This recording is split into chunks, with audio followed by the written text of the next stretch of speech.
My grandfather was one of the first black doctors in Los Angeles. If you don't believe me, then you can just look this up.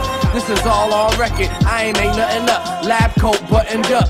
Dr. William L. Smith, born in Mississippi, but my pop smoked more like a hippie. And my grandmother born in Clarksdale, home of B.B. King. We still in Mississippi, don't lose me.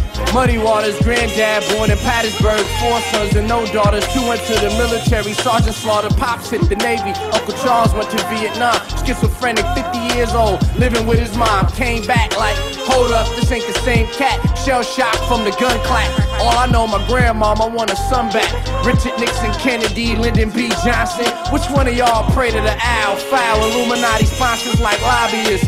They make it hard for us to see the obvious. While Uncle Dan was in the White House doing Reaganomics. My family tree, I'm just paying homage, being honest. Yeah.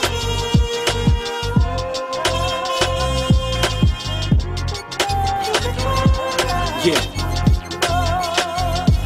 Out them waters in the dirty, Pops came in Cali early, 58, with intentions of being great. Traveled throughout the states with a duo known to make them crazy on tour with Little Richard the Great. Buddy and Stacy, best friends with serious talent, learning the business, personal friends and bandmates with Jimi Hendrix, U2 night, train on your laptop and witness the legacy that preceded me in this music business. Pops quit it to raise children, the standard of a man. I'm at the same point now, and I better understand how the guilt of being gone, I put pain up in your bones when I zone. All I really wanna do is go home. Now I overstand the sacrifice just for me to have a better life. You could've made it big, but you made it right. I overstand the sacrifice just for me to have a better life. You could've made it big, but you made it right.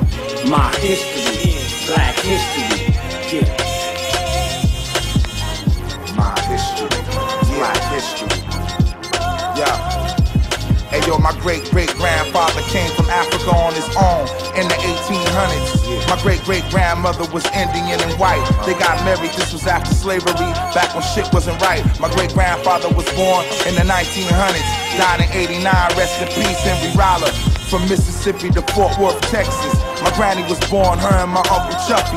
Got older than she moved to Detroit, late 50s. My mother was born, her and my Uncle Larry, Aunt Pam and Uncle Frankie moved to Cali in the late 60s. I was born in 76, destined to make history. The kid with the gold afro. From Head Start, I was always one of the most popular in the classroom. In my house, education was stressed. Doing chores and eating at the table without making a mess. And when I look back, it all makes sense to me. The timeline of Jason Green is black history. Hey, yo, rewind that for a second, man. It's Afion. Let me say something. My great-grandmother was Trinidadian. My grandmother came from her Spanish abdomen. She was mixed with French and African. She had a sister 2 years older, my great-auntie Maya. My great-grand had to hide him so she wasn't fired. She was hired on the imitation of life. In reverse, she was a white woman on the surface. Her daughters were cursed with the beautiful skin of a slave, and it hurt to deny him. So she renegaded, generated her lane for word. Insane berserk was the baby father. What kind of man doesn't claim his daughters? That's where the pain was started. My young grandmother grew colder and older, and my young mother catching the wrath over and over. But her struggle did produce patience. She told me the truth to face it like a man, and then stand on my 2 placements. Feet firm on the ground, history burned on my brow. My ancestors passed, learning it now, black history.